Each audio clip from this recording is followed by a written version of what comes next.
Good morning friends, welcome back my channel स्त्री struggle. कैसे हो आप सभी? आई होप आप सभी अच्छे होंगे। तो आज मेरे दिन की शुरुआत हुई थी सुबह के 5:30 बजे।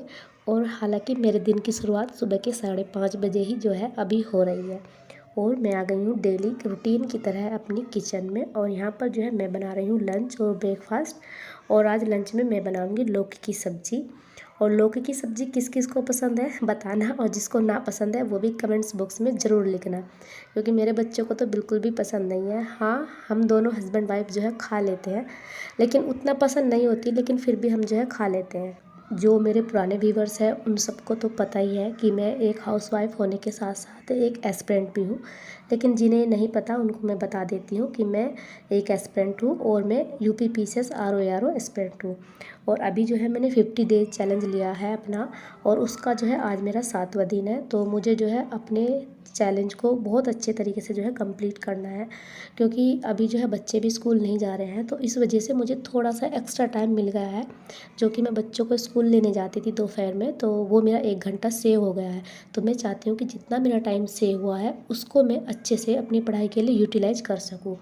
और मैं डेली टारगेट बनाकर अपनी स्टडी कर रही हूँ। और डेली टारगेट बनाकर स्टडी करने से बहुत ज़्यादा बेनिफिट है, जो कि मुझे दिखाई दे रहा है। और यहाँ पर मैंने लंच बना दिया है, और हस्बैंड जो है अपने लिए जो है सैलेड काट रहे हैं, वो जो लेके जाएंगे टिफ़िन में। तो बहुत बार ये मेरी हेल्प करा देते हैं। अगर इस तरीके से हमें थोड़ा सा सपोर्ट मिल जाता है तो काफ़ी हेल्प हो जाती है। और ये देखिए मेरी बेटी है और ये नंद की बेटी है, दोनों मिलकर जो है डांस कर रही है। मैंने आपको बताया था कि इनकी समर हॉलीडे है, तो थोड़ा सा जो है बच्चों का जो है यहाँ पर इंजॉयमेंट हो रहा है। तो मैं भी ज़्यादा नहीं टोकती हूँ, क्योंकि कोई बात नहीं, बच्चे थोड़ा बहुत एक्टिव भी होने चाहिए। तो दोनों मिलकर जो है यहाँ पे डांस परफॉर्मेंस जो है दिखा रही थी, और मैंने चुपके से यहाँ पर जो है इनको कैमरे में कैप्चर कर लिया। और इनको बाद में पता चला तो बोल रहे कि हमें जो है आपने कैमरे में क्यों लिया है। और फिर बस लग गई हूँ अपने कामों को निपटाने के लिए जल्दी जल्दी। बच्चों को तो मैंने नहला दिया है, बेटी खुद नहा लेती है, बेटे को नहलाया था। और बस अब जो है मेरे काम हो, जो घर के काम है वही मुझे कंप्लीट करने हैं। अभी मुझे कल मेरी एक व्यूवर्स का कमेंट्स आया था, तो वो लिखती हैं कि दीदी मैं 5 मंथ की जो है 5 मंथ प्रेग्नेंट हूँ, और अभी जो है मुझे कुछ हेल्थ इश्यू हो गए हैं, जिस वजह से डॉक्टर ने उन्हें 9 महीने तक बेड रेस्ट बोला है, और अभी वे अपना पूरा फोकस स्टडी पर नहीं कर पा रही हैं। तो वो बहुत ज़्यादा जो है कंफ्यूज है, टेंशन में है कि मैं कैसे करूँ। तो मैं आपको यही कहूँगी, देखिए जी, अगर आप अपनी हेल्थ के साथ कोई भी कॉम्प्रोमाइज़ मत करिए। सबसे पहले हेल्थ इज़ वेल्थ। हेल्थ अच्छी होगी तो सब कुछ अच्छा होगा। जब आपकी हेल्थ अच्छी होगी आपकी पढ़ाई सारी चीज़ें तभी काम आएगी। अगर आपकी हेल्थ अच्छी नहीं होगी तो पढ़ाई और ये सब चीज़ें कुछ भी मायने नहीं रखती है। तो आप सबसे पहले अपना ध्यान रखिए। बेड रेस्ट बोला है, बेड रेस्ट कीजिए। हाँ, जितना आपको, आप बेड रेस्ट पर हो तो आप जितना कंफर्टेबल तरीके से बेड पर रहते हुए पढ़ सकते हो तो उतना थोड़ा थोड़ा करते जाइए। उससे क्या होगा, आपका जो है पढ़ाई के आप टच में रहोगे, आपका सिलेबस भी आपको पूरा होता दिखाई देगा, और आपको ये भी नहीं लगेगा कि आप पढ़ नहीं रहे हो। लेकिन हाँ, ज़्यादा प्रेशर नहीं लेना है, ज़्यादा टेंशन भी नहीं लेनी है, क्योंकि जो ये आपका लाइफ का जो ये पार्ट चल रहा है, आप प्रेग्नेंट हो, ये भी एक बहुत ही अच्छा मोमेंट होता है। इसको आप इंजॉय कीजिए, क्योंकि ऐसे पल भी बार बार नहीं आते हैं, और ये सब चीज़ें तो चलती रहती है। जब हमारी हेल्थ सही होगी, जान है तो जहान है। अगर हमारी जान होगी तो हम पढ़ाई और सारी चीज़ें कर लेंगे, लेकिन अगर जान ही नहीं है तो फिर हम कोई भी, हमारी सक्सेस, स्टडी, पढ़ाई कुछ भी मायने नहीं रख। और अभी का टाइम जो है वो आपको अपनी सेहत का ध्यान रखने के लिए है, तो इसलिए आप बिल्कुल भी टेंशन मत लें, बिल्कुल भी परेशान मत होइए। अपना ध्यान रखिए, और जब आपकी हेल्थ सही हो जाएगी, आपका बेबी आ जाएगा, तब आप जो है अपनी स्टडी को कंटिन्यू करिएगा। और जितना आपको टाइम मिलता है फ़िलहाल, आप उतना थोड़ा थोड़ा करते रहिए, जिससे आपको बर्डन भी ना पड़े, स्ट्रेस भी ना हो, और आपका जो है मन भी लगता रहेगा।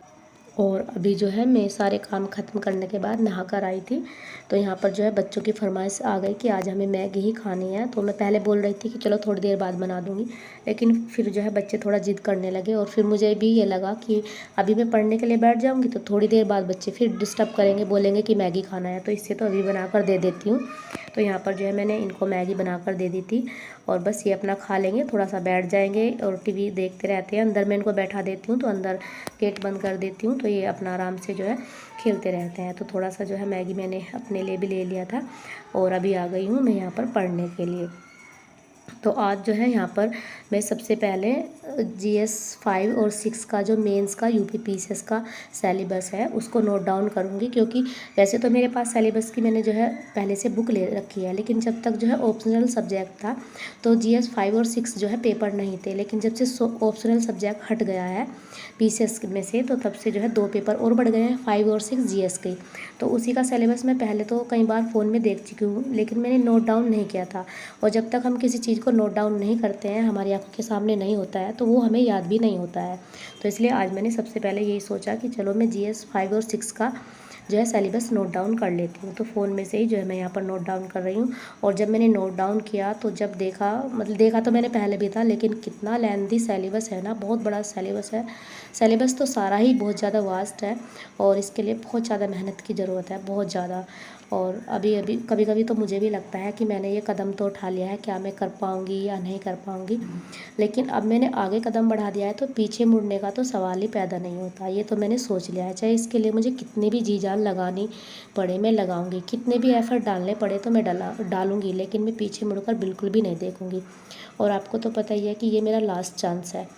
लास्ट चांस तो नहीं बोलेंगे, अभी तो 2-3 हो जाएंगे, लेकिन उम्र का वो पड़ा हुआ है कि इसमें तो लास्ट ही बोला जाएगा। तो अभी जो है मेरे पास आखिरी मौका है और इस आखिरी मौके को मैं ऐसे नहीं गंवाना चाहती। तो मैं इसमें पूरी जी जान लगा दूँगी, देखते हैं क्या होता है। तो यहाँ पर जो है मैंने सारा सिलेबस जो है नोट डाउन कर लिया है।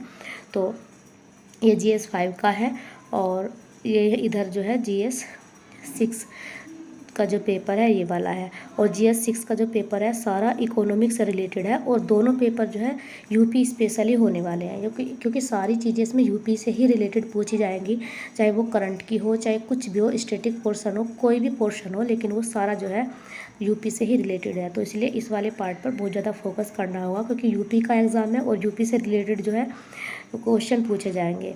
और उसके बाद जो है फिर आज मैंने सोचा कि अब तक मैंने एक भी बार प्रैक्टिस नहीं की थी, तो आज मेरा फर्स्ट डे है, तो आज मैंने मेंस के लिए भी जो है थोड़ा थोड़ा सा स्टार्ट कर दिया है, क्योंकि स्टार्टिंग से थोड़ा थोड़ा सा लेकर चलेंगे, जब जाकर जो है सिलेबस पूरा हो पाएगा।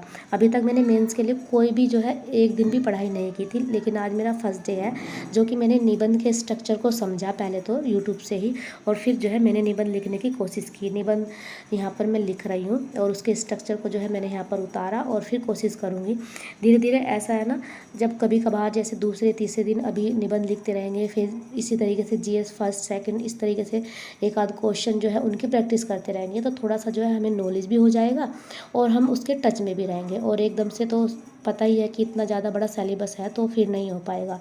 हालांकि अभी प्रीलिम्स पर ज़्यादा फोकस रहेगा, लेकिन मेंस का भी जो है मैंने आज से स्टार्ट कर दिया है, तो मेंस का पोर्शन भी जो है मैं यहाँ पर लेकर ज़रूर चलूँगी।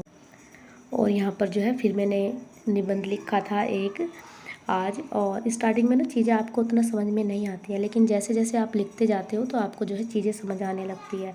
हमारी अगर हम देखें ना, हमारी शुद्ध हिंदी लिखने का जो मतलब कि तरीका है वो भी बहुत ज़्यादा हार्ड है। अगर हम एक तरीके से देखें तो इंग्लिश लैंग्वेज ज़्यादा इजी है, लेकिन हिंदी उतना इजी नहीं है जितना हम लोग समझ लेते हैं, क्योंकि प्रॉपर हिंदी तो हम लोगों से आती भी नहीं है, बस हम तो बोलना जानते हैं, जो कि हम डेली यूज़ में बोलते हैं। लेकिन जब हम रिटर्न में करते हैं तो बहुत ज़्यादा जो है वहाँ पर शुद्ध हिंदी लिखी जाती है, उनके वर्ड भी ऐसे होते हैं जिनके मतलब कि मीनिंग भी समझ में नहीं आते हैं, लेकिन वो चीज़ें जब हम आंसर राइटिंग करेंगे, ऐसे लिखेंगे, तब हमारी समझ में आएगी।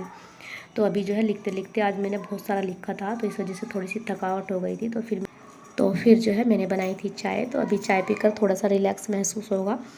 और चाय भी हमारे जो है लाइफ का एक हिस्सा बन चुका है, जिसके बिना मुझसे तो बिल्कुल भी नहीं रहा जाता है।